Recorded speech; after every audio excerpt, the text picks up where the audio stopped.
We're here live, obviously with Kasey is here as a guest from Camera Conspiracies. We've also got Aron, who's sitting near the toilets in the airport. I don't know why he sits there, but, you know, he has to sit somewhere, and he chose that area. So say hi, guys. Why'd you sit there, Aron? Yep, I'm sitting near the toilets in the airport because, like, there's literally no quiet place here. So it's like the toilets right here and a view of a plane, and I'm using some airplane rope holder with a gorilla pod holding my cell phone. Yeah, pretty cheap and crappy, but hey, I'm here. G'day, Gilbert. Gilbert's been dying for me to ask Camera Conspiracies Kasey to pop on the show. So Gilbert is popping in. He said he was going to bed 2.5 hours ago. He lives in the UK, but he's stayed up, which is really funny. Gilbert, I always see your comments. So we're just going to have a little bit of a pre-show, guys. So we're going to have around about 5 minutes before we start the show full on. We've got a number of things to go through. We're going to go through some news stories first, and then we're going to basically grill Kasey on what on earth he's doing with his camera choices and when is he going to make a decision. So we're going to grill him as the main story today. So that should be a little bit of fun. So stay tuned for that. Oh my God, look at it. You see this thing that Sony doesn't seem to know how to do. They just can't fully articulate this piece of shit. Well, hey, look at mine. I get like a halfy flippy thing for us photographers.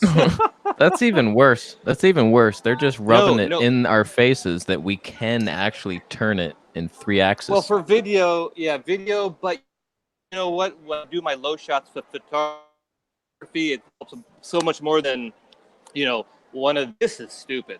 But for photography, at least.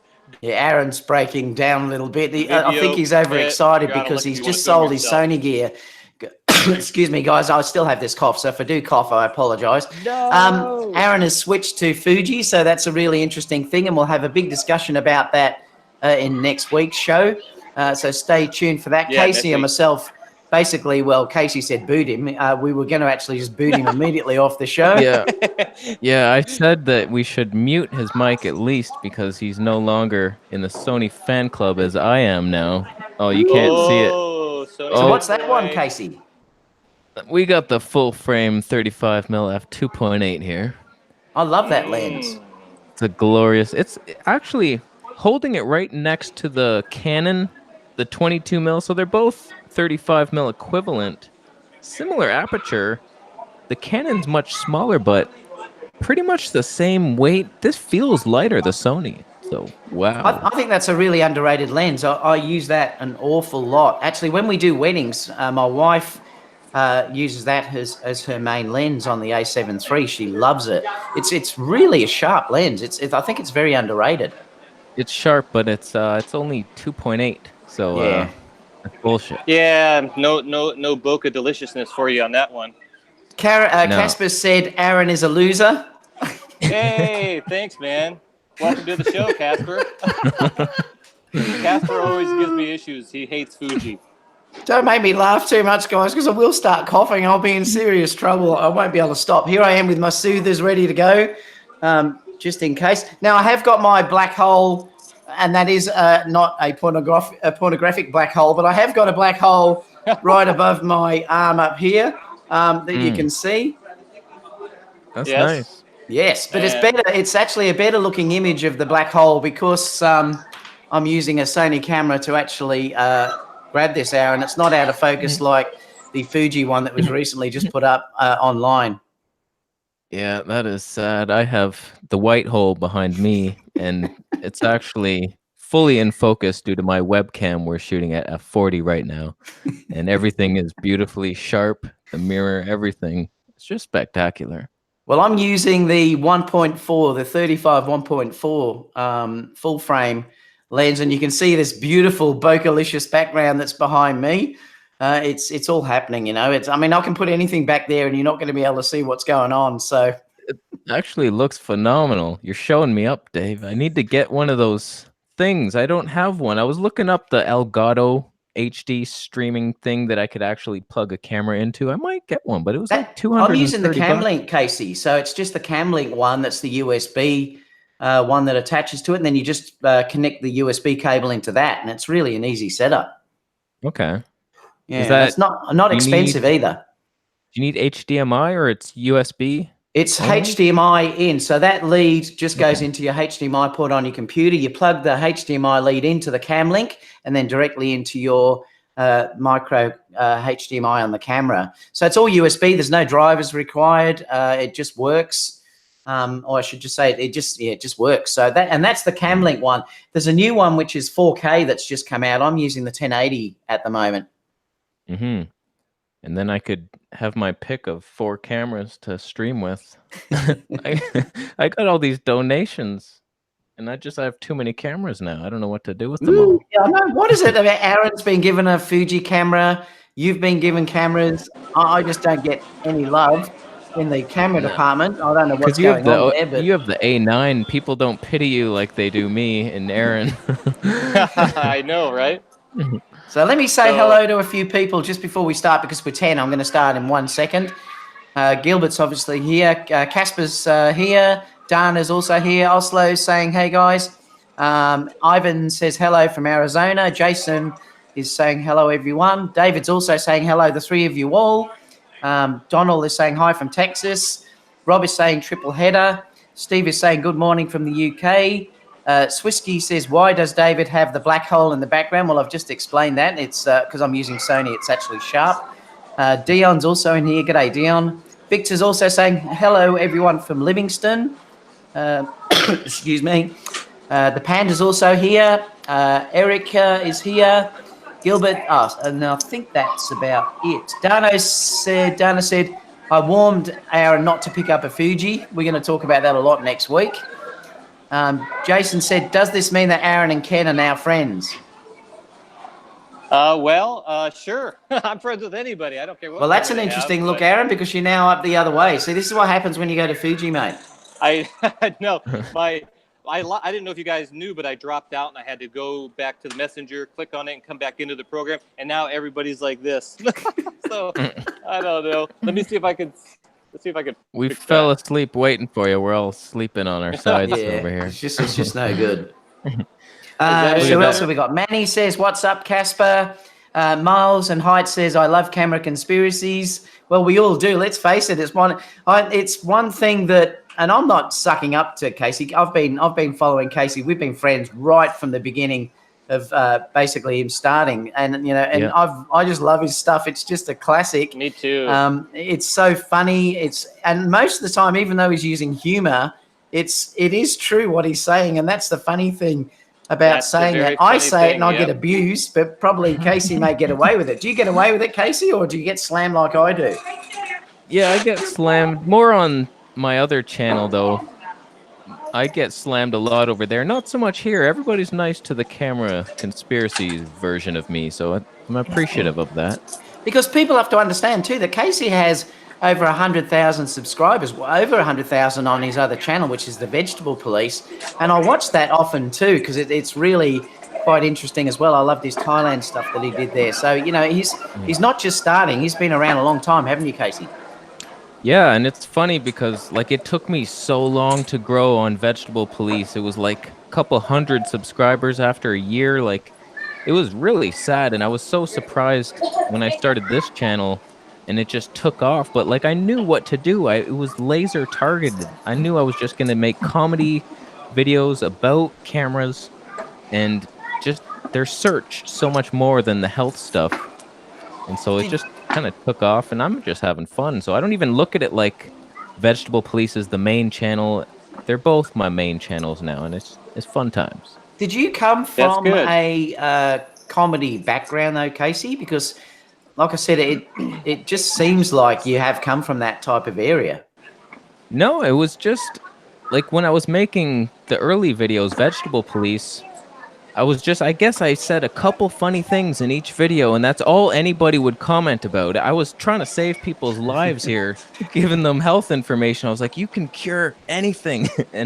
But I would say something and they'd be like, oh, that was funny. Do that again. Make us laugh, monkey. dance. Yeah, So that's unfortunate though. It's unfortunate because health is so important, and me and my wife are really into health. I mean, that's one of our main things in life, even though you don't see that on my YouTube channel. So I love your other channel. I've never commented on it, but I watch it like all the time as well. So I'm glad you're doing that. You got to really keep that up because the more people that get that message really helps people out.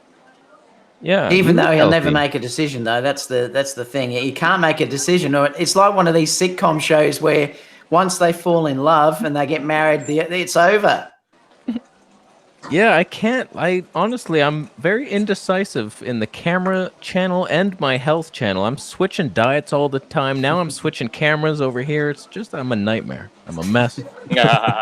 It's hard too to have. You got to come up with content for 2 shows. I couldn't even imagine, or 2 channels. I couldn't imagine doing that. So you must be really, really busy. It's not easy, but it's much easier for the camera channel just because I'm looking in the news all the time for new camera releases. There's always something to talk about or something to make fun of. But for the health stuff, it's like I have to come up with it on my own. That's a bit of a struggle. So are you posting more on the Vegetable Police or more on the Camera Conspiracies page? It was 4 videos a week over there and 2 to 3 over here on Camera Conspiracies. Now it's evened out a bit. I'm down to 3 over there because after a while, like it was like 6 videos a week. It's too much. I'm happy with like 4. I can do 4, no problem. But now that I have the 2 channels, 4 is not enough. You can't grow with just like 2 videos a week on each. You need to like pump out. YouTube loves you. The more you can do, the more you can put out, but you got to live your life too, and you need some downtime and relax. So yeah, it's about balance now. I aim for 2, but often 3 videos on Camera Conspiracies. If something's announced and I need to, like that Canon SL3 was just announced, I had to smack that thing in the face.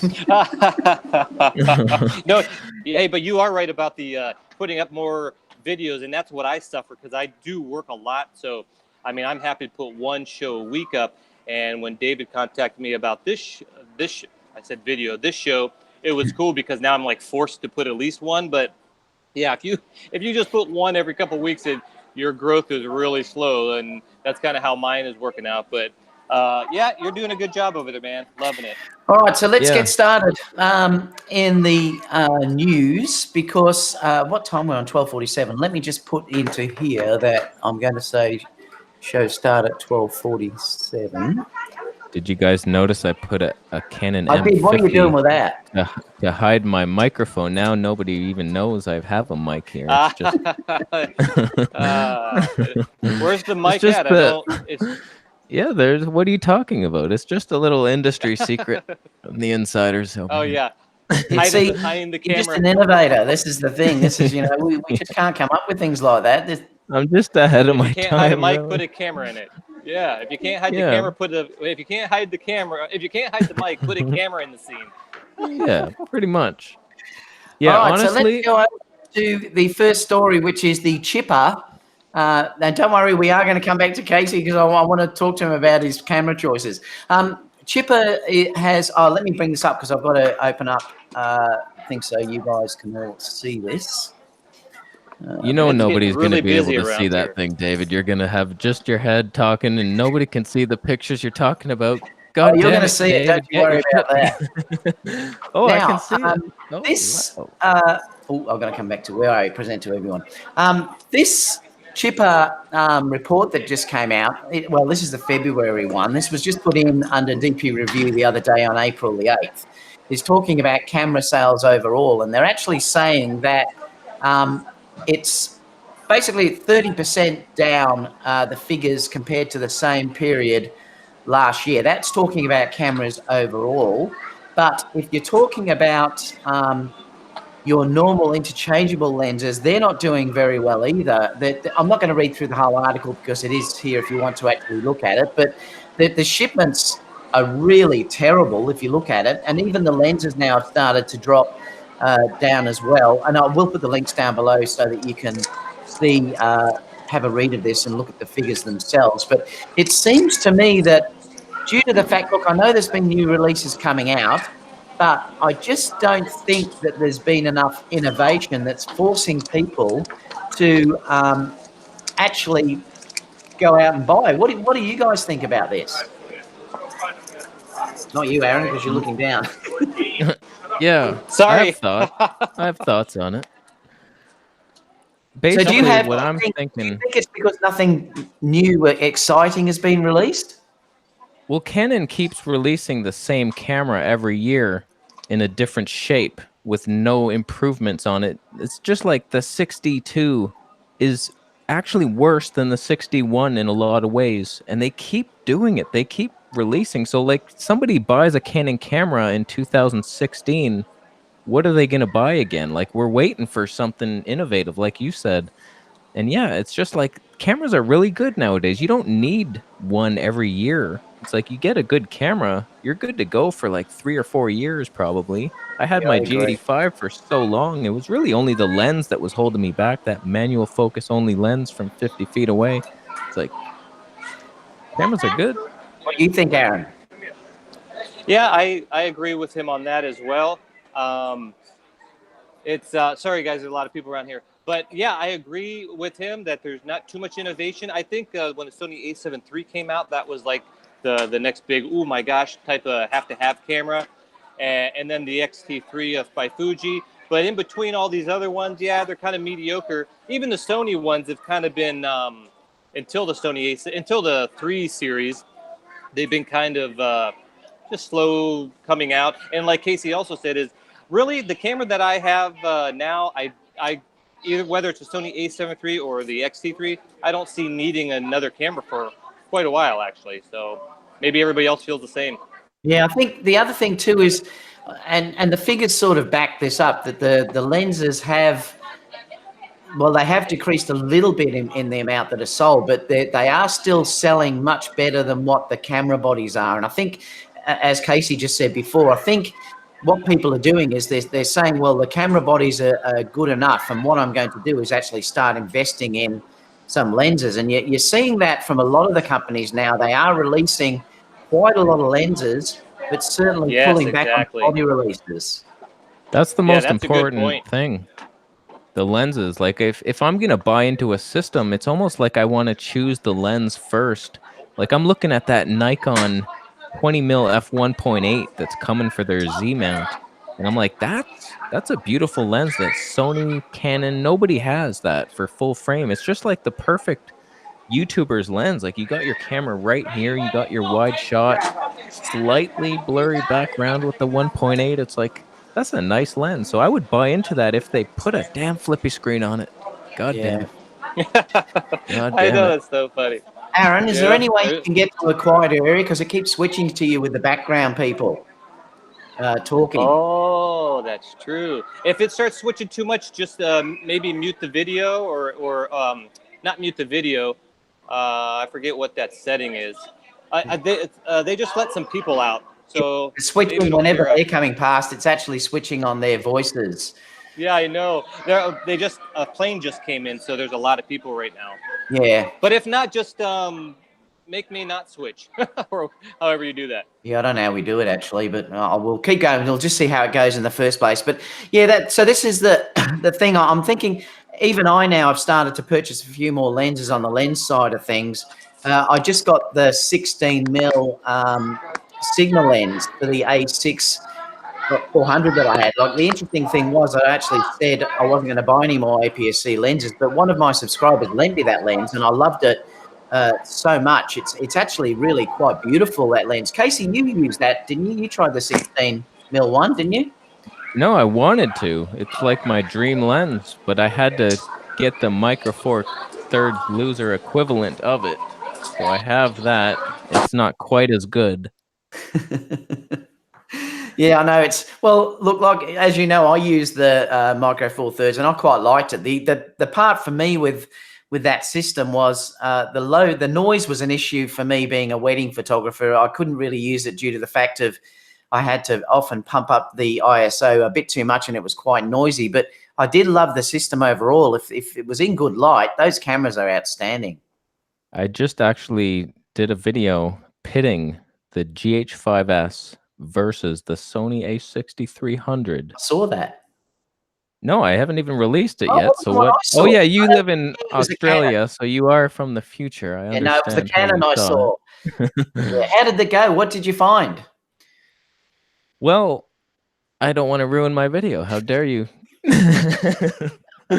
Nobody's gonna watch the video then. God Yes, damn it, David. save it for the video. Hey, can you hear me right now, David? Yep. Can you guys hear me? Okay, so what I'm Yep. going to do is if I have the issue, just tell me, and then I will mute my microphone.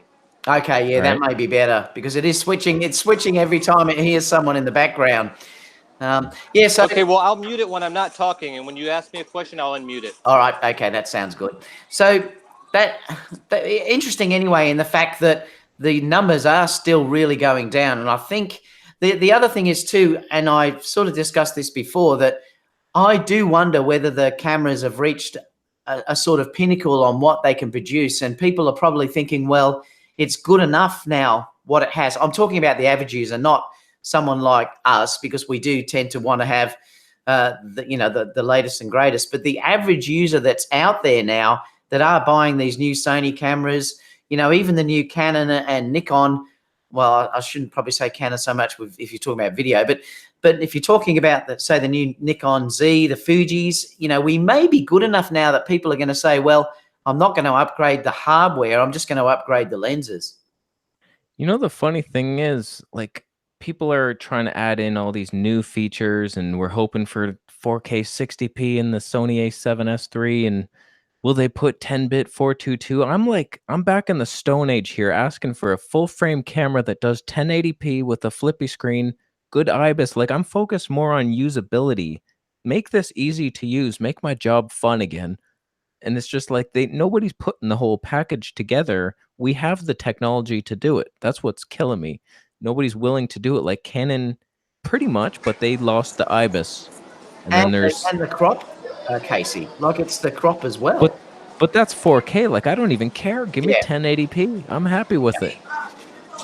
Yeah, I But think no, if they want to sell more cameras, they have to always do that. They call it the megapixel race. They always have to keep going, bigger and better, and to get the sales. But yeah, people, because that's what they're selling to people. But you're exactly right. Like, even when I do commercials for TV, it's always 1080. If I were to give them 4K, they would be like, "What is this? What can we can't touch that." So yeah, if they just give us a really good quality 1080 with the flippy screen, and I think it would do great. But everybody's looking at the megapixel race or the 4K race or whatever. So Yeah. that's just how it is. Well, I put a video up yesterday of a dancer that I did, and that was all shot in 1080p 50. And I think it looks beautiful. If you haven't seen it, check it out. It's Matisse. She's an amazing dancer. She's actually an elite dancer. And I did a video of her yesterday dancing through this beautiful location, and that was all in 1080p. So I agree with Casey. You don't need to go to 4K to get this amazing footage. And I also often prefer to work in 1080p due to the fact that the file size is not so massive. It's easy to work with in your editor and things like that. So even if 4K 60 came out, I probably would still most of the time be shooting with 1080p 50 for me, because it's just so easy to work with. And I'm like you, Casey, I just can't understand why they just don't bring out this camera that has this fold-out screen. Look, I've got around it with the A6400, and it does seem to work reasonably well. But you still can't beat that flip-out screen that you get that Canon have. And I don't believe there's a patent there, because I've never had anyone actually show me anything that has said that patent even really exists. No, it's just there's always one feature lacking. Like the Sony A6400 would be perfect for me in the studio because it's on a tripod, and then I can use that flip-up screen. And I often have my Rode Video Micro on a boom pole, so it's like it wouldn't bother me at all. 16 mil Sigma, that f1.4, it's like that would be great, but it's not full frame, and damn it, I want a full frame camera. Yeah, you still can't Nobody's tell the doing it. difference. I mean, I shot recently another video that I did where I was mixing a bit of the A6400 and the A9 actually, because I love the A9 for video. But you can still tell the difference between the full frame when you're dealing with video. It's more the depth of field. It's not. Look, there's a couple of things you can simulate that depth of field with your focal length of your lens. The main issue particularly is Where I find the main difference comes in is the noise aspect of it, because you can only get so much light that hits that sensor size.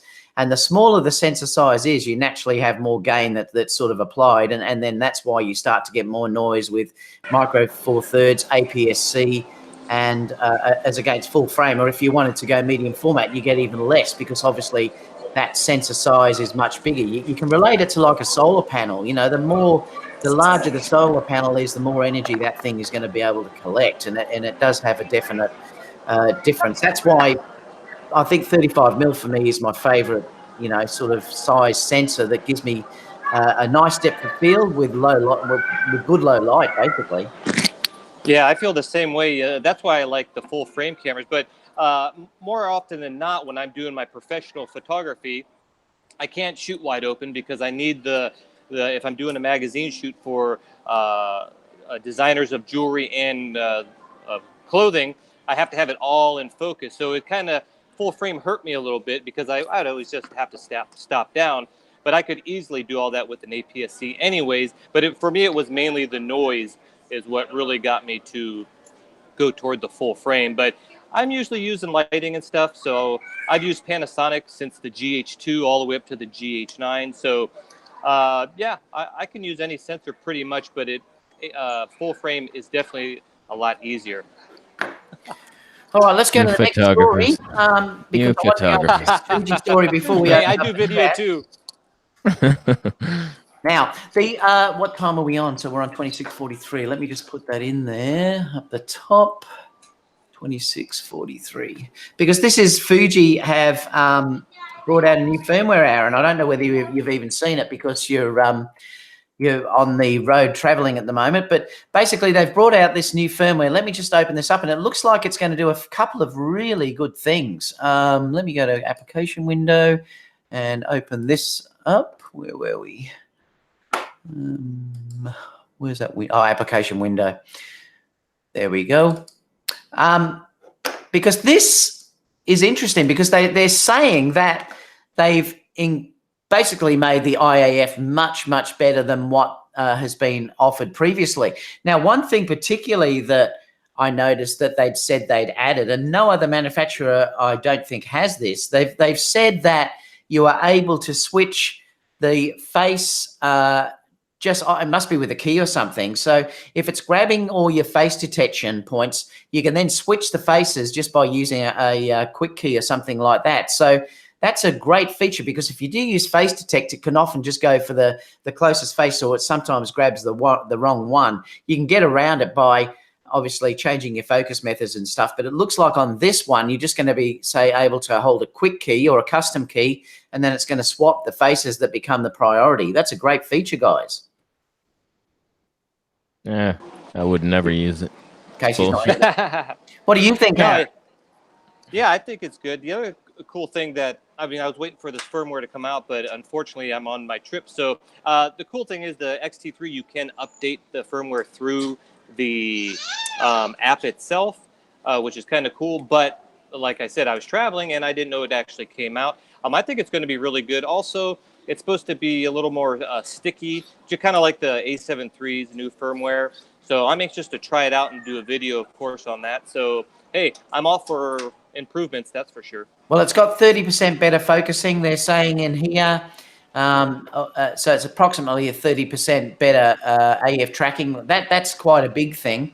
Faster AF speed for subjects at distance and things like that. So it looks like this has been mostly an update for the auto-focusing capabilities of the Fuji. Exactly. I don't know. Yeah, like, I'm really excited. I think their main problem is the lenses. They're not great at. If you're a bokeh whore like I am, and I want a blurry background, their fast lenses do not focus well. So you have to go for their newer, modern ones. They have some f2. I mean, I'm sure that's good enough.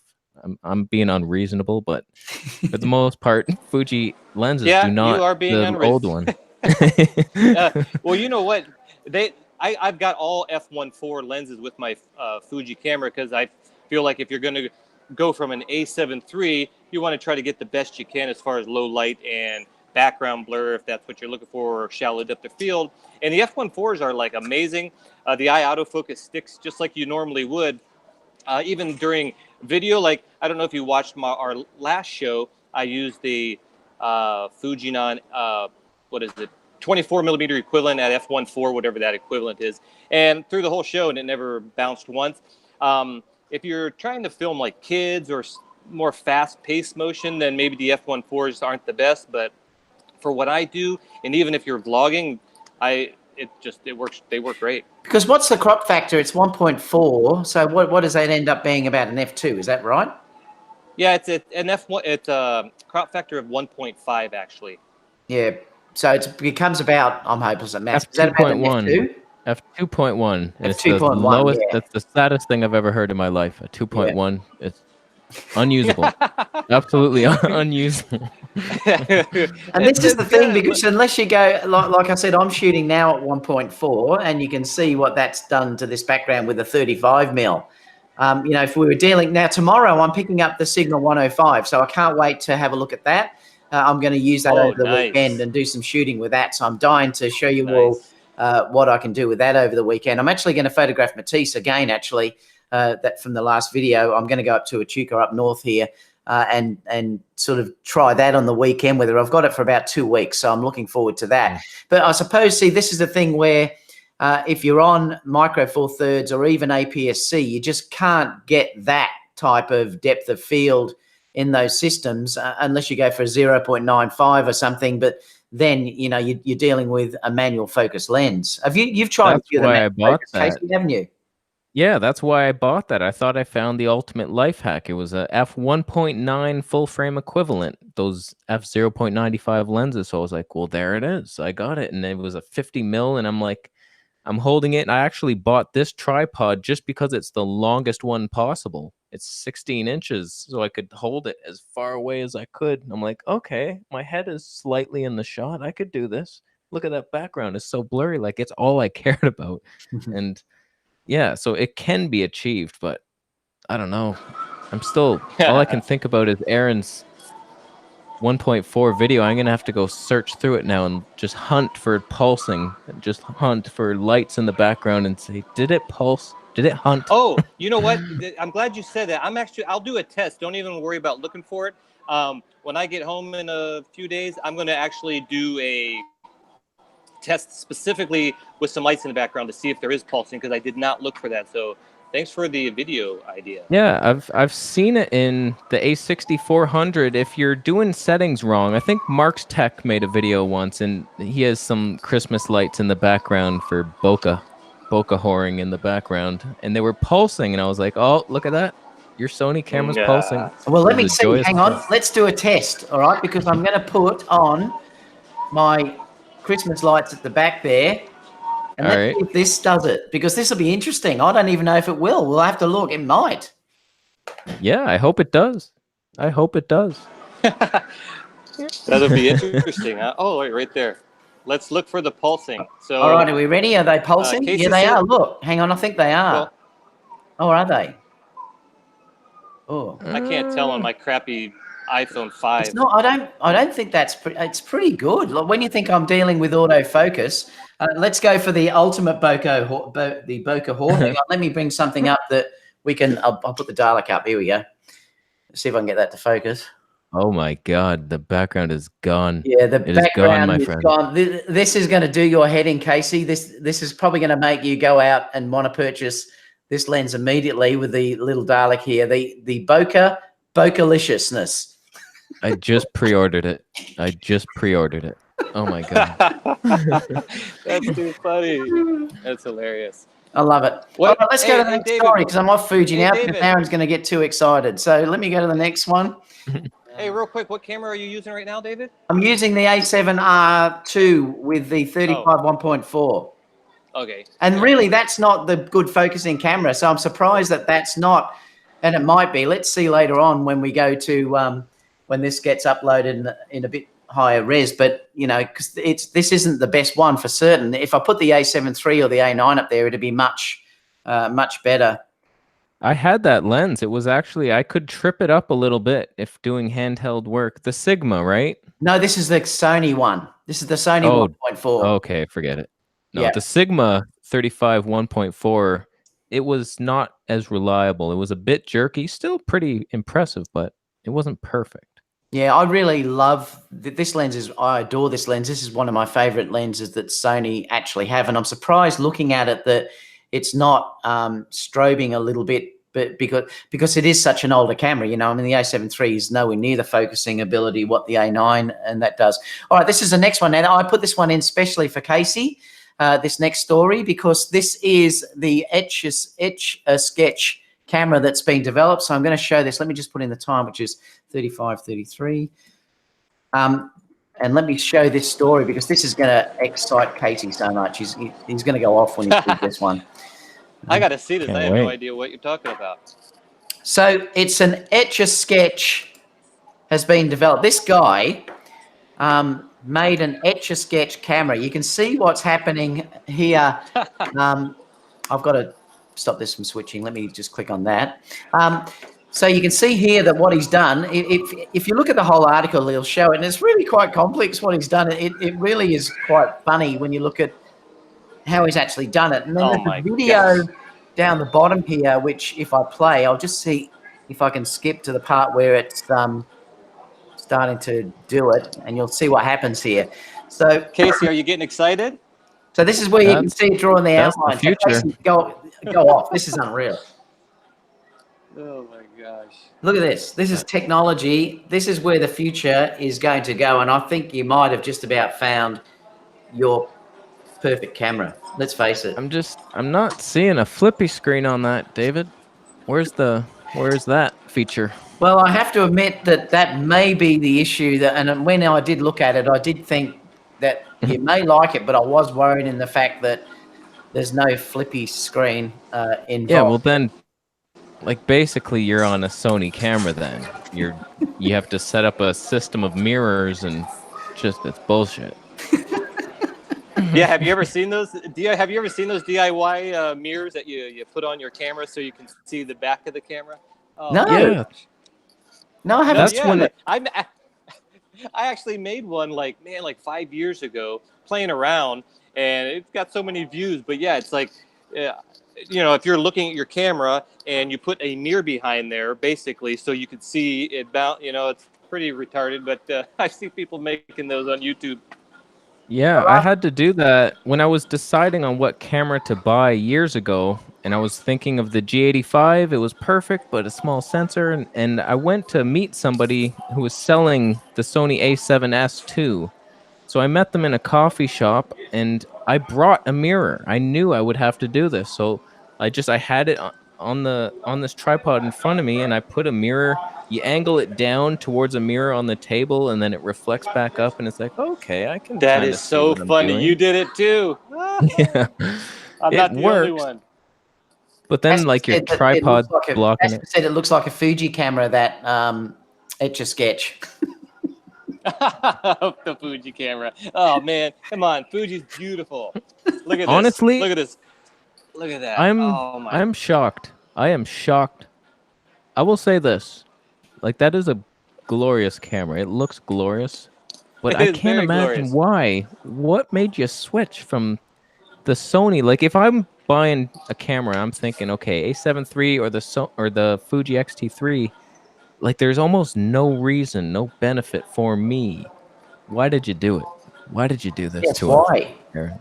Well, yeah, because I love the feeling of the camera. I do love that half screen for us photographers. Click. You photographer. But yeah, it's just you use a Fuji, it just feels so good to use. It actually, what I'd probably explain is that's why I stuck with Panasonic for all these years, because I just love the usability of it. I mean, that's micro four thirds, and I went from a Nikon D750 back to Panasonic just because the feeling of it is so great. And so when I went to the Fuji, I had that same type of feeling that it feels so good to use that experience kind of trumps a couple situations where you might have a low light situation. So for me, the Fuji just fits my needs. And like I said, I have to stop down a lot anyways for the type of photography that I do. So, Kasey, please say it. Please say it. Do the L word. You know the word that I'm talking about. Well, he's a photographer. It's too easy, but photographers. Denise, hold your hand with the jewelry up near the camera so we can show it off, even though you have to give all the jewelry back. You loser. Every time you do that, it doesn't matter how many times you do it, it cracks me up. It's one of those things that, because the funny thing is that even I do it, like you take me off perfectly because it's what I'm usually doing and you do it perfectly. And that's why I laugh, because you have to have a good sense of humor and laugh at yourself. And that's why I laugh every time you do it, because I think, yeah, he's got me perfectly. And every time you bring up these videos where you talk about stuff that, they're doing wrong, it's what I'm doing. And that's why I always laugh. So I always comment on your site saying, well, you've blown that for me now. I can't do that anymore. I feel bad because I do them too. And I feel like nobody can do anything now. I'm just like, okay, people are just paranoid on camera now. Like, oh, Camera Conspiracy says not to do that. Okay, don't look at the camera. Don't say anything. Just sit there. No, it's not. Keep doing it. That's why everybody loves you. It's so great. And it's funny, you just did a video on like, I don't know if it's the 10 reasons or the most things that people don't want to see in your video or something. I can't remember the title. It's basically YouTubers making videos. And man, when you did that video, it woke up a lot of people up, YouTubers, even though I know I was doing certain things. I'm like, oh my gosh, I do that. I forgot not to do that. So, hey, helping me out too, man.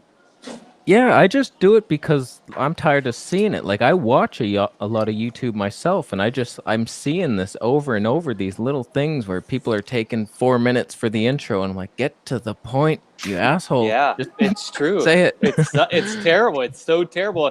Just these long introductions, and mine now is like 10 not even 10 seconds, like 2 seconds or whatever, and that's it. So. Well, my average is only about 1 hour, 30 minutes. Come on, guys. What's wrong with you guys? Well, you got an Aussie accent. People could listen to you talk all day long. You're lucky.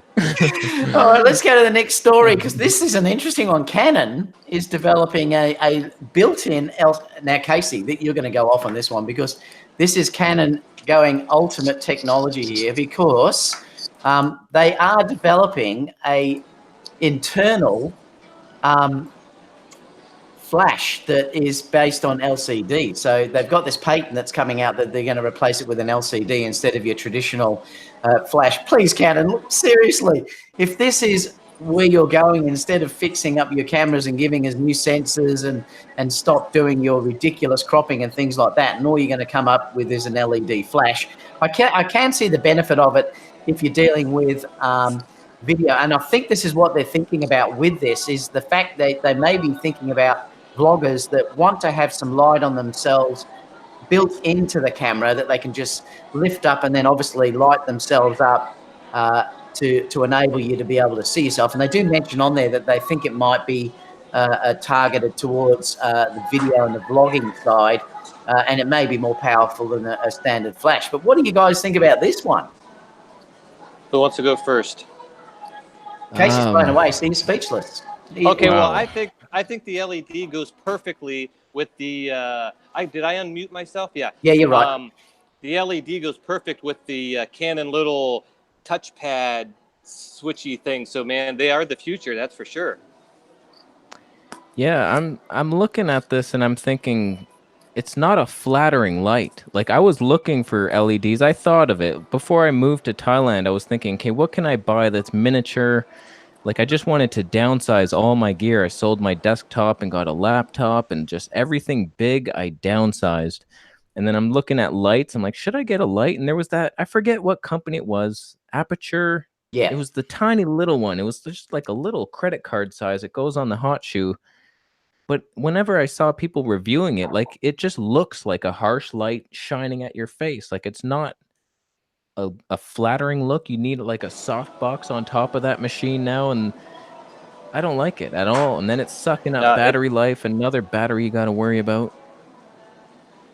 Not good. Yeah, it's true about LEDs. I mean, you picture that little thing right above the lens, which is the worst place to put a light, and then you've probably got a little array of maybe 3 or 4 of them. I mean, it's going to have that like an iPhone flash. You know, when they look terrible. So who knows? That's gonna be terrible. Yeah, I don't know if it. I mean, look, it's probably. I never ever use on camera flash anyway, so like I said, it's useless for me. And like Kasey said, if ever I'm going to light anyone up, I'm certainly not going to be doing it with a flash sort of like that, which will look really, really harsh. But I suppose if you would, you know, like in a position where you wanted to do a quick vlog or something like that, it was quite dark, and you wanted to do one, at least have your face lit up, it's a possibility that at least you've got something there that, you know. But I wish they'd be developing other things rather than something like that, which is a bit crazy. The next story, which I'm well, let me just on, say, yeah, you Canon, go, the reason they're making that flash is because their ISO performance is so in the lower leagues. They need something. They're like, okay, we can't improve this. We don't know how to improve it. What do we do? They had a board meeting about it, actually. And that was their solution. We can do this. I could be on this side. Hang on. I could be on this side. You could sort of sit on the other side over on there. this side. We could have a look. You know. I'm definitely still eventually focus. You're I'm out of focus. Eventually, We got you. To do a video taking you off. I've done the angry, and I'm going to do one of you eventually because I'd love to do it. But the only part that's going to be hard is I don't crack up while I'm doing it. That's going to be the hard part. Yeah, I want to see that. I want to see your boardroom meetings. You got a motivational speech in there. You got to make fun of a photographer. I'm getting all these themes now in my videos. They just sort of developed organically. And now they just those keep boardroom meetings. So as soon as you hear that note, I know it's coming because you play that sound. Yeah. I know the boardroom meeting's coming. It's hilarious. Yep. And then it gets black and white, and here goes a little joy fest. So what are we on now? Yeah, all right, so let's fun. go to the next story, which is talking about open wide. I've got to be careful what I say there. It's 4650. All right, so what this is it's talking about Mikhail. I can never pronounce his name. Is it Mikhail Quiles? I can't really. I'm not sure, but I'll show you the article that I'm talking about because this is interesting because I know Kasey laughed at me one time in one of his shows. He mentioned me when we were talking about the aperture used, that sometimes we do shoot not wide open. And you'll remember that, Kasey, because you actually gave me a plug, which was fantastic. I loved it. But this is talking about shooting down with, even if you get something like a G Master lens, which is very expensive, and I'm not going to show the whole article, but it's talking about that the differences between, say, shooting a 1.4 in a studio and f11, and it shows all these examples about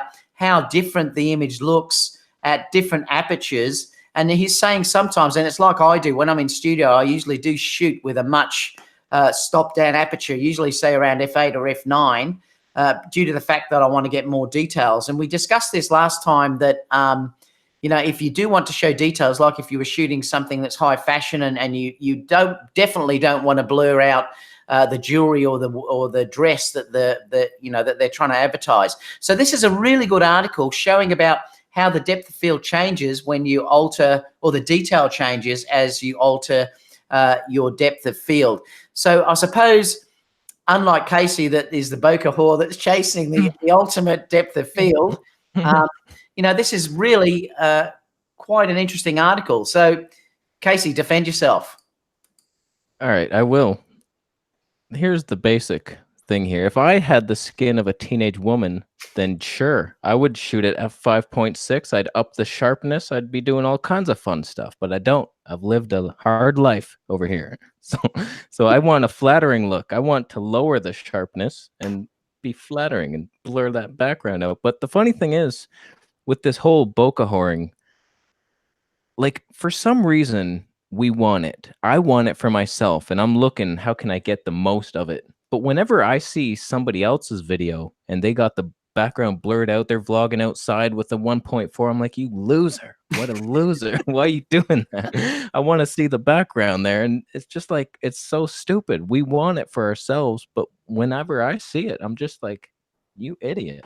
But you know, the thing is, and I'm going to do the same thing, because when I get this 105, I have to also say thank you, Tuber Dylan. He said, Kasey and David are my two favorite YouTubers. This is the most excellent conspiracy, and he donated $10. Thanks, mate. But when I get the 105 on the weekend, I'm going to be shooting that quite often wide open, because I want to show what the wide open results are like on that that lens from the Sigma. So I will also be shooting wide open. But I agree, Kasey, and this is the thing that we said last time, Aron and myself, that sometimes when you're in locations, you want to show the beautiful background that you're in. Look, if you're shooting in a car park and it looks like crap, naturally you're going to shoot wide open to blow everything away. But if it is a beautiful detailed shot in this gorgeous location that a bride has paid for, you don't want to be shooting wide open all day, because you're just blowing out the backgrounds. And we discussed this, Aron, didn't we? Yeah, that's just it. You know, I think when when you first get started, you want that background blur because it looks different. It looks unworldly. It looks different than what you see in your everyday life. So it does look really cool. But I think as long as you know how to use it, instead of just to always use that, as we all just kind of talked about, Kasey, you said when you watch a video and it's completely blurry, you're mad at it, but yet you want it. So I think if you just use it, artistically for purposes of where it needs to be, then not only will it show you as an artist who knows how to use their gear, but you can make it look blurry and bokeh-licious when it's time to do so, and it looks great. So, yeah, I think that's kind of it. Just learn how to use it. I'm just laughing because Tuber Dylan said if you're shooting in David Osa's living room, blur that background out. Yeah, all the purchases you got, every new camera ever released. When's the RXO on the way? No, I'm not It's on getting the that. way, isn't it? I'm not getting that. That was freaking. That didn't excite me at all. That camera. No. It was ridiculous, really, wasn't it? Well, I'm trying to think of ways you could use it, and you really have to, like, it's all about the focus. It's not wide enough. If it was a 18 mil and then still no autofocus, I could do that. You can do it handheld from that distance. It's like, okay, that's perfect. But whenever I'm seeing it, it's just like, this is the shot. And no autofocus either.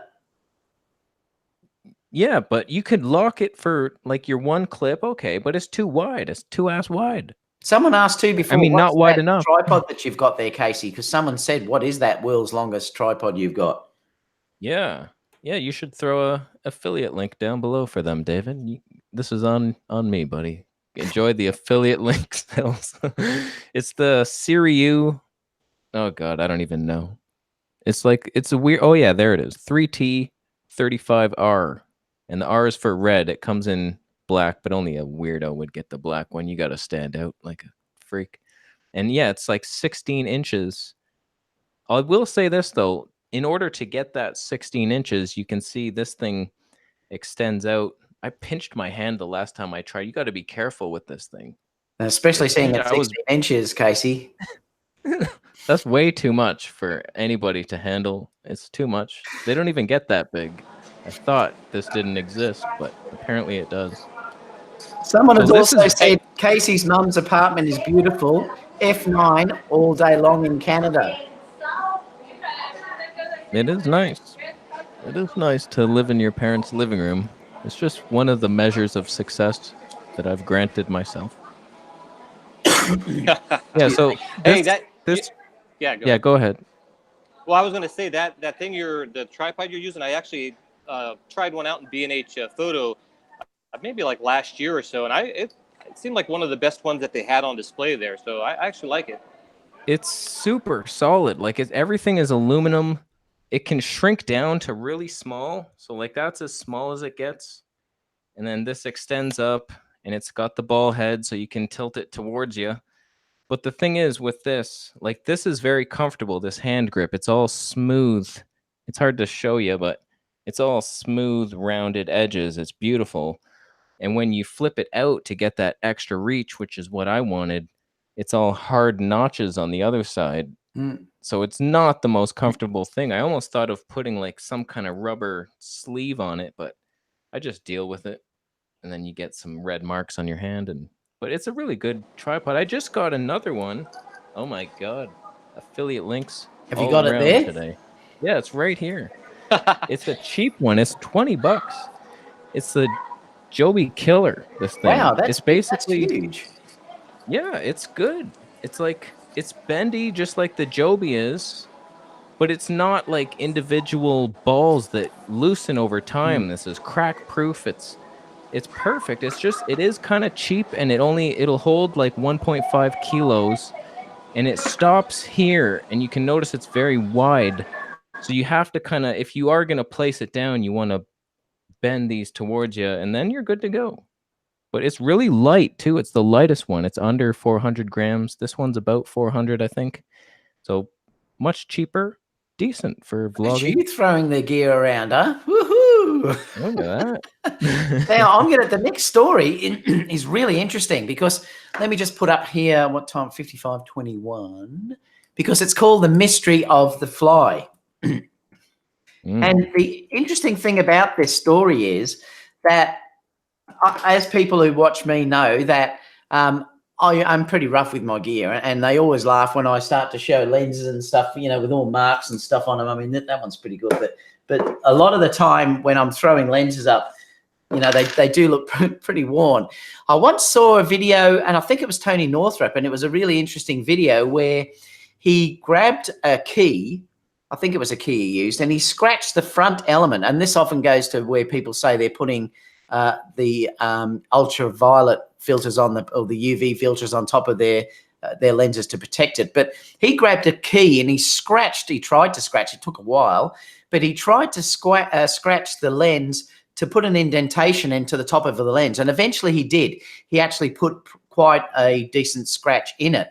But the interesting thing was that unless he went to something like f/16, you couldn't see it in any of the images at all. And this story, let me open it up and I'll show you, because it relates to the exact same thing that I was telling people about, not to be too conscious or too obsessed with a few marks on a lens, because this story is called The Mystery of the Fly and the $2,100 Weather Seal Lens. It was a Canon lens, and somehow it must have been, I don't know, a maggot or something or whatever, got inside the lens, and it actually, I think it was halfway down, and you can see here where you can see the fly in the actual lens itself, and then you can see it there if it's a bit larger.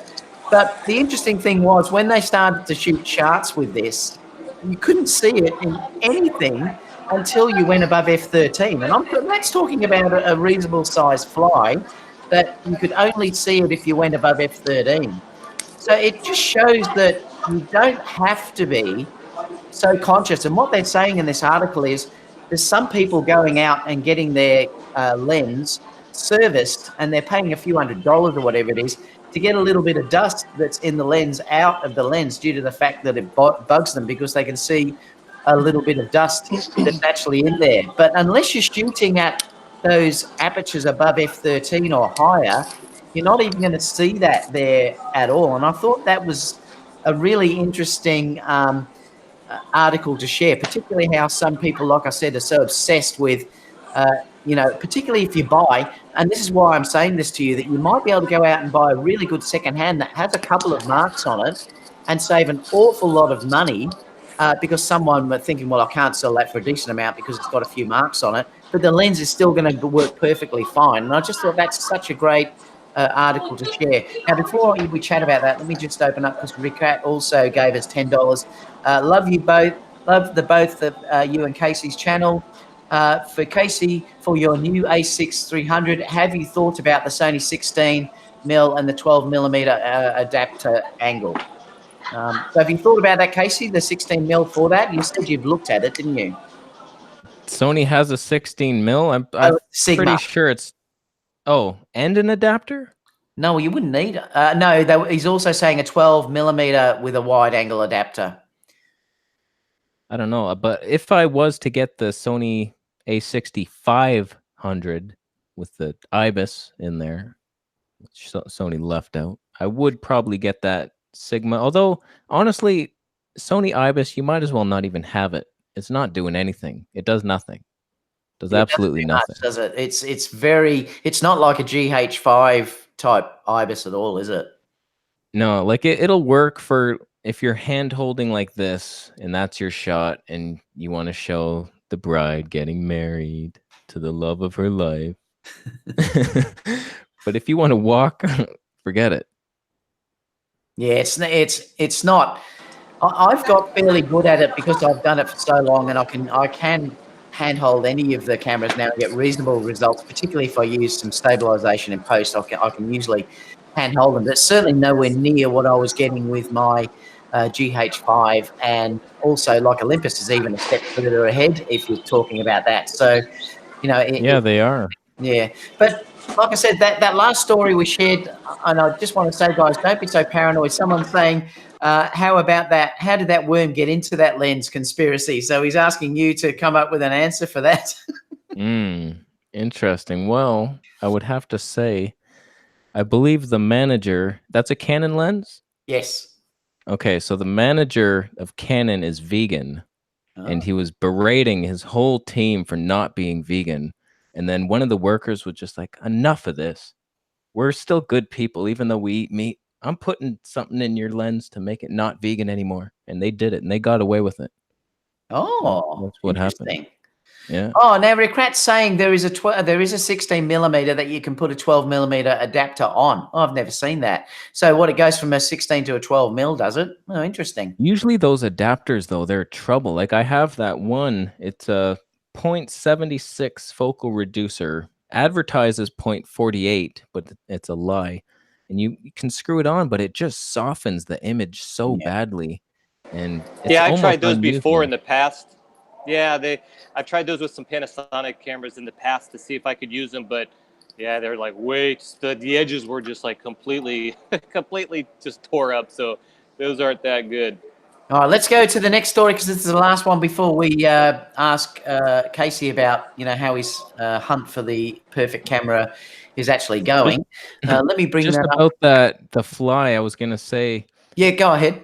I was selling my Canon G7X before I moved to Thailand, and somebody was gonna buy it. They came over, and I had some dust in my lens, and I was like, "Oh, I didn't even notice it." Like, it's not something I paid attention to. I've never seen it in any of my videos, and I was like, "Oh my god!" So we took pictures of white backgrounds, black backgrounds. We couldn't see a damn thing, even wide open. So I don't think it does matter. No, it doesn't. And this is the thing that, like I said, it's interesting because some people are so paranoid that the slightest little mark on there that it's going to affect their images, and it won't, because you don't, particularly if you're a portrait shooter. I mean, I very rarely ever get to f13. I mean, very, very rarely will I ever get anywhere near that.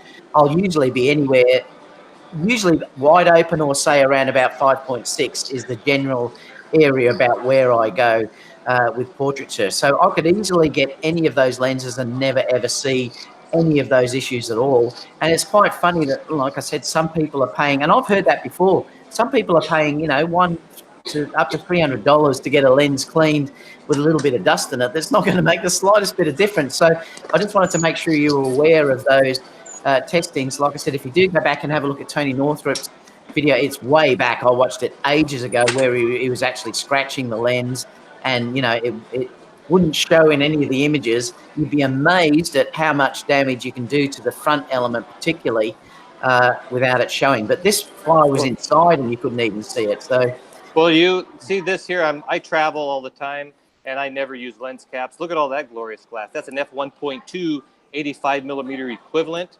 So you got a lot of glass on that. And I never use lens caps. I just throw them in the bag and never have issues. So, yeah. Yeah. Showing off at this point. Before we 1.2. Last story before we go just over. For you, man. Just for you. What are we? What's the time? It's it's about the Nikon Z camera. It's just that a couple of lenses that have been announced. Let me just put this 350. So Nikon have announced, or Samyang, I should say, not Sigma. Let me just open this up and I'll show you the actual page itself. Let me stop that from switching. Samyang have announced a few lenses for the Z mount, which is good because at the moment, it is lacking lenses, and they have brought out and I'll talk to Kasey about the Z mount in a minute, because he just did I haven't used one like fully like he did, but he did a couple of tests that recently that I saw. But they've released the 85 1.4, also a 14 millimeter lens as well. It looks like they're manual focus though. Looking, I know the 85 is auto, and then there's a manual focus 14 mil, and also a manual focus 85 1.4 as well. And you can see these here, but at least they're starting to get a few different lens on that amount. And Samyang do seem to have lifted their lens quality, particularly lately. And I know they've just released one for Sony that seems to be working quite well as well, the 85. But this has to be a positive thing if you were getting into the Z system, didn't want to spend too much money, buying the Nikon mount lenses. At least you can stick on a third-party lens. I did notice, Kasey, that when you did that review of the Nikon, that it was incredibly sharp. They were the standard settings, weren't they? And a lot of people were saying that you have to take down the sharpening of the Nikon cameras to stop that sort of, the camcorder type look. Did you think that had a real camcorder look on it, the Z camera, when you used it? I thought it was over sharpened like crazy. Like it was just so sharp. And that's what I'm having this struggle with this camera. I'm a little embarrassed. I just made a video comparing this camera, another one, just trying to get the colors to look right. And I could not make this camera look good because every camera I ever use, I bring the sharpening right down. Like in Panasonic cameras, you bring the sharpening down as low as it can go, and it's still super sharp. Like it doesn't need this digital sharpening.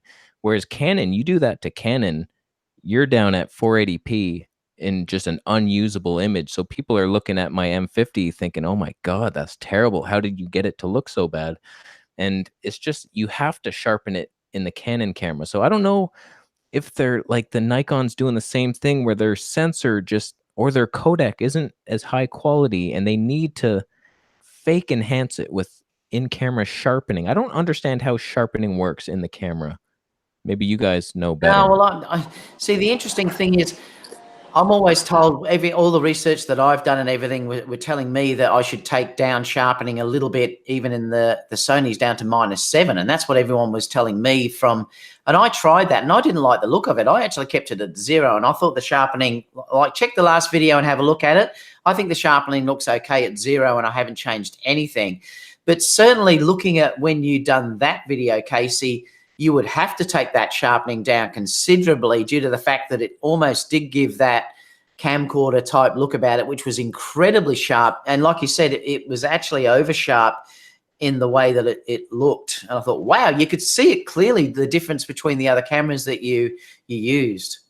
Yeah. Well, yeah, you nailed it just right, though. When you have camera manufacturers having like not good quality glass, or like the sensor, they have to cheat it by increasing the sharpness, even though you're decreasing it to minus whatever, there's still like a lot of sharpness added. And I think I left a comment on that video that you did about the raw resolution of lenses and sensors opposed to just digital sharpening, which takes the edges and just basically makes more contrast in the lines and edges. And I think that camera you're talking about is doing that even if you turn it down. So I think Panasonic, like you said, is doing the same thing, where you got to really turn it all the way down, where the Sonys, I didn't notice that much. So yeah, you're right on point with that.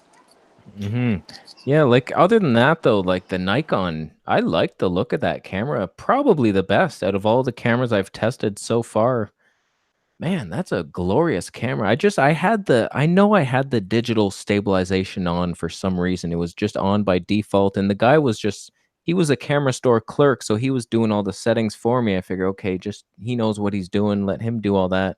And I didn't even think about IBIS, so it was very jerky, and I really wanted to test it out. That 20 mil f1.8 f mount lens, I used that. But if you adapt glass, the autofocus is so loud. I don't know what happens in that adapter that it's so loud. Any adapted glass, it's unusable. I agree. The results did look really, the color and everything out of that camera was really good. How did you find the autofocus using that? I mean, I know you only showed a little bit on your video, but how did you find the autofocus was handling video in that test? It lost me a couple times, but you can't keep up with me. I'm so athletic. I dart across the screen like a Olympic champion. And so a couple times it did lose me, but for the most part, it looked pretty phenomenal at f1.8. We had the 35 mil, and yeah, it looked good. I've seen, like, I'm trying to pay attention to David's face here. Is his camera losing focus at all? Only a couple times. Only when you hold the pen up to your Might face. not. That's the only time. It seems to be pretty good. Like and like I said, this is interesting because this is only the A7R2, and like if I put the A9 up there, you get a totally different experience, or the A7 III. You know, this is quite an old camera with a big honking lens on it, and it's actually doing. I was surprised when I put it on because initially before that I was using the A6 500, and I think this is much There. nicer. It's lost me there. But I think that's because I put my hand up. Yeah, only when you do that. Yeah, but it seems to be holding me pretty well considering, you know, what a No, big it is. lens on there it is.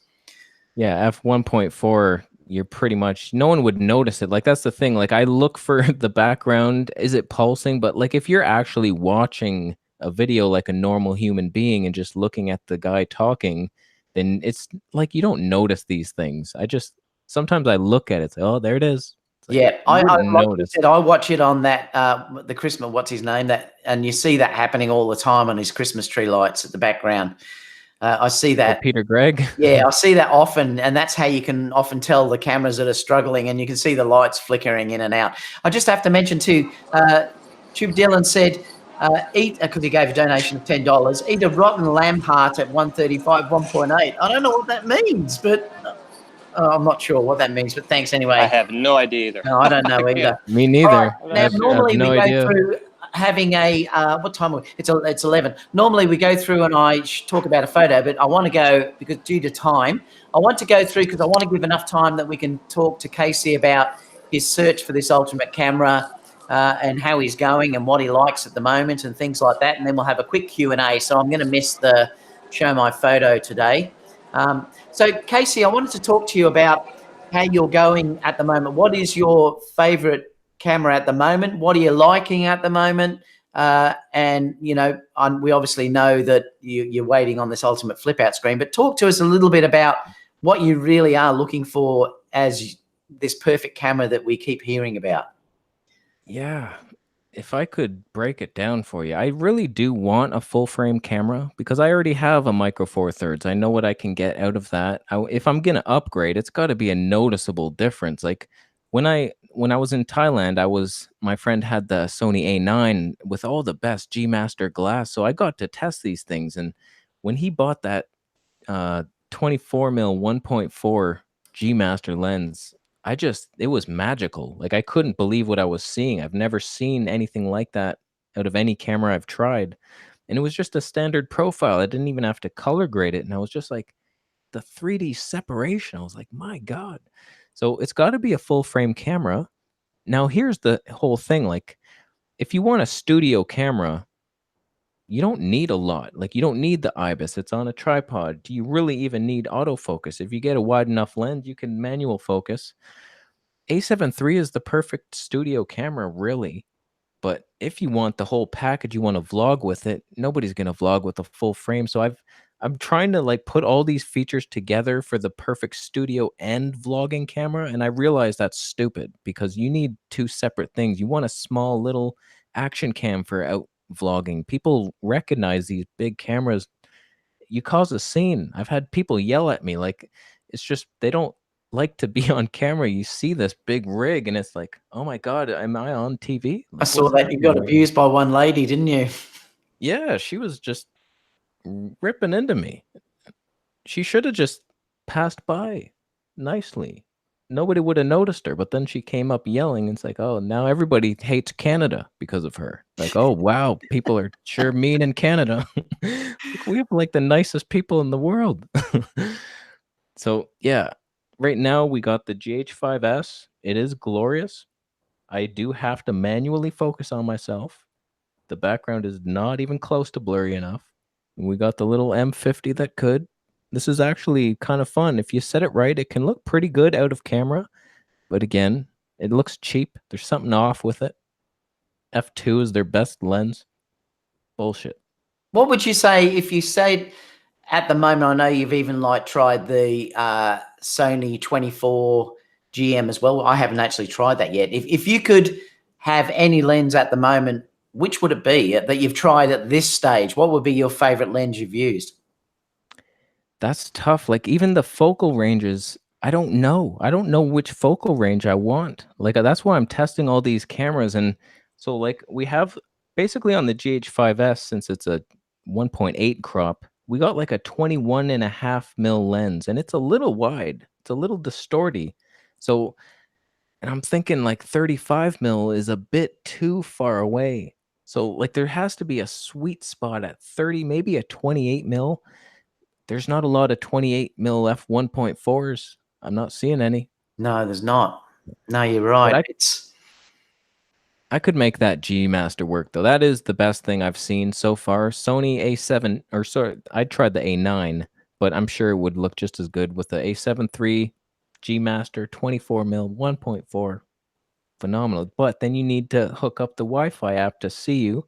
Yeah. And that's annoying. It Yep. drains I the know. battery of the camera faster and your phone. It's just an extra step. Now, what about cameras? So if you had to choose at the moment, I'm just talking about what you've used at this stage, which would be your favorite camera at the moment that you'd like including even the little Sony that you use, because you love that little Sony as well, don't you? Yeah, it's tough. Like if I was just to, I could be given any camera right now, what would it be? I'm thinking I'd probably go with the Canon EOS R, if I'm being completely honest with you. It's just their Okay. lenses. It's their lenses that I don't like. They don't have enough lenses for me. They have nothing wide. Like if they come out with a RF 24mm 1.4, or they'll probably do a 1.2, they'll show up Sony somehow. And it's like, yeah, that would do it for me. Like I have simple needs here. I don't need a lot. And Canon does have the usability factor with the flippy screen. I think that would do it for me. Yep, That would that's do it. interesting. Casper said Sigma have a 28 1.4 lens, so they do actually have one that you may be able to get your hands on just to try that one. Yeah, it weighs more than my dead grandmother. Oh, okay. So Yeah, well, that's a problem, isn't it? That's usually the case. It'll be interesting to see how I go with a 105, because that's going to be a massive honking lens. So it's going to be interesting to see if I like lugging that thing around for the afternoon. I'll let you know when we after I've done it. So let's go up to Q&A. So if you have anything, guys, that you'd like on Q&A, we're going to have that now. So just obviously, if you do the hashtag and then Camera Conspiracies or hashtag Aron or myself, it's easy for us to find things that may be, interesting to a number of people. 42 Pro says, David, aperture should be used to control the background. Studio use, you should have control of your background and all of the light. And on the street, 1.4 and long focals give flexibility. And they do. Like if you are on the street, having the ability to shoot 1.4, particularly when it gets dark. I do that. Like I actually use the Voigtlander 0.95. Now, even though that was on the micro 4/3, I could shoot at 0.95 as long as I was far enough away from the subject, and then you didn't really have any issues with focus and stuff like that. So you can use a really wide open lens over, say, distances, and everything will be in focus. And that's often what I'll do. Like if I'm doing a wedding reception, for instance, and I'm back far enough and it's very dark, I can shoot at 1.4 if all I'm getting is the speeches, because they'll all be in focus as long as they're on that same plane and I'm far enough back. So having the ability to open the lens up can be great, because then you can obviously drop your ISO. But I'm just saying you don't always need to be shooting at that open focal length all the time. Keep in mind that, like I mentioned, Jurvent, who sort of opened my eyes to it as well, was saying he often shoots at 5.6 due to the fact that the brides are paying for these beautiful locations. So that's all that was mentioned about that. Yeah, bokeh is so powerful that you have to know when to use it and use it responsibly, or you don't know who's going to get hurt. Hey, you said it better than I did. That was good. I like that. Miles also said that the best lens for the Canon is the 51.4. Did you use that, Casey, at all with the Canon when you tried it? No, I don't. I don't like the 50 because that's what my Mitacon was, and I know that look. It looks decent, but the camera has to be too far away, and it's annoying. So I think 35 is the max, and even that is still slightly annoying. So I like a little wider, but I honestly like it's you got to balance it. The wider you go, the more distorted your face, and then the longer you go, the more inconvenient it is to set up your shot. But if it's autofocusing, honestly. I was doing this A6300 with this 35 mil, which is a 52 or something equivalent on APS-C, and it was fine. It's easy. Yep. And nice and light, small. Yeah. Yeah, it's great. I've used that too. I use often my full frame lenses on the A6400 in that camera. I actually love using those lenses on there. Also, Erica says, can you review some macro lenses, Camera Conspiracies for Sony, body mostly? So Erica is saying if you could review some macro lenses. I don't know if are you into macro at all or you're not? I would be actually, just because like I'm into iridology, which you take a picture of your eyeball, the iris, and you can actually read. Apparently, it could be hippie shit and all just wrong, but it's supposed to map your organs. Like the 12 o'clock is your lung area, and six o'clock is your kidney, and it shows up as dark marks. So like it's this whole study. There's schools on it, and so you take a blown up macro shot of your eye. I would love to see if you could replicate it if you have a macro shot. Because I don't know what that, though. Do they have a light that's inside the lens, or how does it do it? it's usually a special camera which has like two LED lights coming in front of the lens pointed at the eye, and then that's hidden when you take the shot. Those two lights are hidden in the black pupil, so you can't see it, and it's really tough. Like I honestly don't know what I would do if I need full frame for that. Like for macro, isn't full frame a disadvantage or no?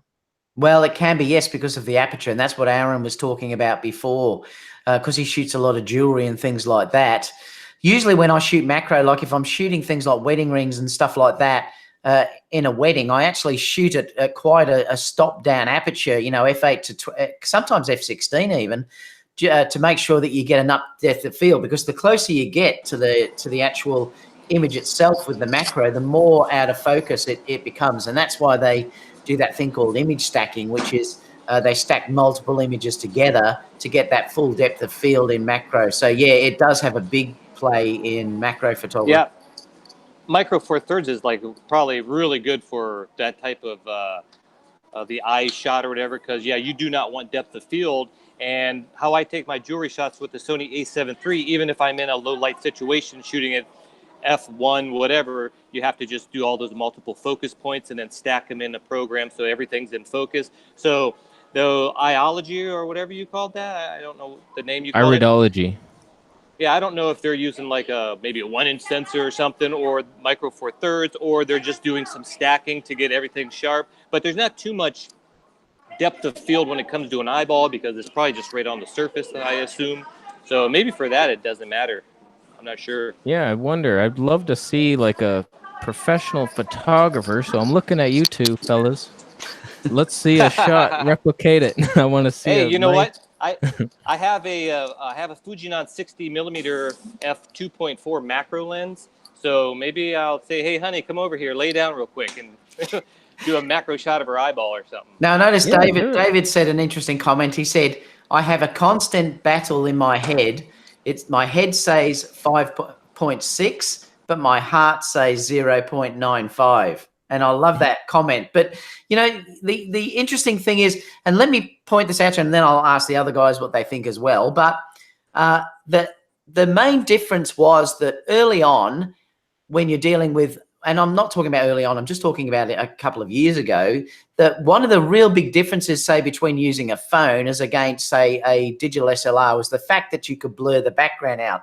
And that was a massive difference. You could just not do that with mobile phones. Well, nowadays, with the AI that they're using, the simulations are getting better and better. And I'm constantly surprised when I use my iPhone X Max how good the depth of field now is becoming in those cameras. And obviously this year's iPhone that's coming out that is meant to have the 3 cameras in it will probably get better, and it's going to get better and better and better. So those advantages of having the blurry background to give yourself a point of difference are going to disappear in the near future because of the fact that the phones are going to do that very, very well. And I do think they'll get to the point where you almost won't be able to pick it because it's getting pretty good now. I think what you're talking about is it's the quality. The difference is going to be having lenses where you can shoot very long and still keep detail, which you can't do in phone cameras. You know, you just can't get that beautiful full frame look that you can get, but they can simulate it, but it's still not the same. But just don't think all the time that you have to shoot wide open, because phones are getting to the point where they can do that. In fact, the iPhone X, you can determine afterwards what aperture you want to use. So, you know, you can go down from a 1.8 or what, I can't remember what it is, but you can go down from a 1.2 to whatever, f22 after the fact. And that's going to become more and more popular as time goes on. So I don't know what you guys think about that.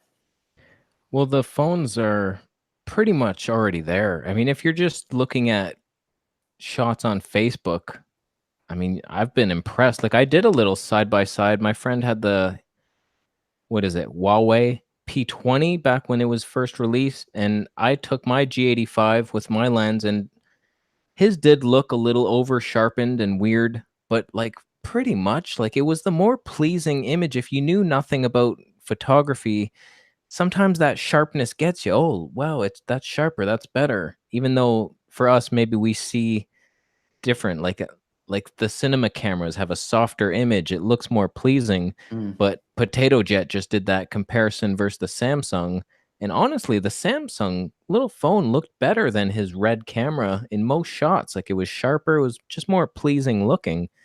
So, and honestly, the phones are now doing that bokeh in video. The Samsung A80 just came out and it does it in video now. So I haven't tried it, but they did remove the headphone jack for some stupid reason. That would have been the ultimate vlogging camera right there, because it has a wide angle lens. You plug a lav mic in or something, that would work. But I'm looking at these phones now, I'm thinking they might be the ultimate vlogging tool against the action cams. What's his name? The Everything Man made a comparison with the Samsung. Everybody go subscribe to the Everything Man. That's my boy. I don't think I've watched that, Kasey. What's he about? He's all about your cameras, Sony cameras. He's A6400 he just got with the gimbal. He's got the ultimate vlogging setup now. He makes really good reviews and he has good editing. And he did the Samsung vlogging test, and I couldn't believe how stable it was. Like, better than the GoPro, I think. So, really nice. Phones are coming on. I'm constantly amazed by the iPhone. I mean, I've just got the iPhone X Max, but I'm constantly amazed when I take that, because that goes everywhere with me. Some of the shots that I take out of that, sometimes I go, wow, I can't believe it. It's more when I get into the low light scenarios that it starts to struggle a little bit, you know, and you can use flash with these new systems, but it's just not the same in that regard. But I agree with you, they're getting better and better and better. And it's going to be interesting night modes in 5 years. The night modes, like, apparently they're better than full frame now. For some reason, you hold them still enough and it's just like, all right, give us a couple minutes and we can handle what a full frame can do, and just computers overfire. And I still have my Samsung S4. The difference too is going to be when the camera manufacturers start to wake up. They are starting to wake up now with adding AI into the cameras. And I do think they've got to tend to go more about the way that, say, Apple and Samsung and all these others that are out there are starting to utilize AI. They have to go that way now in the SLRs and mirrorless cameras. And I think that's probably what's going to happen in the near future. They're going to wake up to themselves and they're going to say, well, wow, we've got to start doing what the phones are doing. Otherwise, we're going to be left behind. What do you think, Aron? Yeah, can you imagine? Yeah, can you imagine having some of the cameras that we're using that are really high quality lenses, and you're already getting, let's say, on an XT3, which you don't get as shallow depth of field as full frame, but being really close, and then having AI software just add just a little bit to make up for what a full frame would be for that same opened aperture. Whereas like the iPhone's like doing it so much to catch up where it starts to look a little funky, but having these more expensive cameras just add adding just a little bit to it, I think you won't see the weirdness, and I think it could be really cool. Yeah, I would appreciate too, guys, if we can give a thumbs up to the show, just does to get it out there. So please, if you can, I would appreciate if you can do that. Last few questions, if we have some coming up. Anything you'd like to ask Kasey before we finish? Anything else? Obviously, if you haven't subscribed to Kasey's channel, although he doesn't need me really to say it much now, because he's way ahead of me now. But if you haven't subscribed to him, I'm sure most of you have on my channel. Please do subscribe to Kasey. He's wonderful to watch. Obviously, also subscribe to Aron as well. The show will be on Aron's channel next week. So please subscribe to Aron if you want to see the live chat. I do usually download it and put it on my channel afterwards. But if you want to get into the live chat, you have to obviously subscribe to Aron. So what have you got coming up in the next couple of videos, Kasey? You got anything exciting we should look for? Yeah, I'm doing a Canon Colors Myth video. Oh, they're not what we thought they were, my friend. Interesting. So, yeah, that's coming. And then the GH5S versus A6300 ISO test in low light. It's actually really shocking results. Very unexpected. I'm not trying to sell the video. Yeah. Yeah. And Aron, what have you got coming up? Anything exciting in the coming days? Or are you still on your vacation?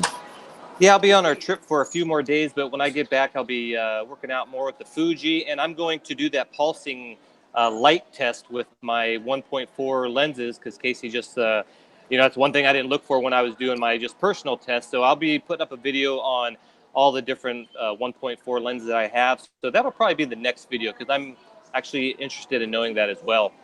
Cool. I'll be back on Friday with the my usual Sony Alpha News and Rumors live show. So that'll be on Friday. Well, it's Thursday US time and UK time. It's Friday Australia time. Apart from that, like I said, I'm picking up the Sigma 105 tomorrow. So stay tuned for some videos on that regard to come up. If you haven't checked Matisse's video with the A9 and the Tamron 28-75, check that out. I'm really proud of how that video looks. I think she looks gorgeous in it. And I'm really happy with how that video looks. All shot with a standard profile. Nothing was changed at all. So have a look at that and see if you do like the way the Sony A9 looks without camera profiles. Like I said, I don't use profiles. So check that out as well. Apart from that, I'd really like to thank Kasey for joining us today. I really appreciate it. I got a massive bump in numbers when Kasey recommended me early this year. He's one of the reasons why I got to 20,000 as quickly as I did. So thank you so much for Kasey for joining us and also for that shout out. Thank you, Kasey. Thanks, Kasey, for stopping by our show. That really means a lot to us because we just started the show and we were thinking, who should be our first guest, and you're the one, and you're amazing. So keep up the good work over there, buddy. I'm honored. Thank you for having me on, and I look forward to your 16 mil f1.4 test. I'm going to be focusing on that background. I'll have to do the line. I'll do one as well with the Sigma. I'll be interested to see with that Sigma 16 whether it does it on the Sony as well.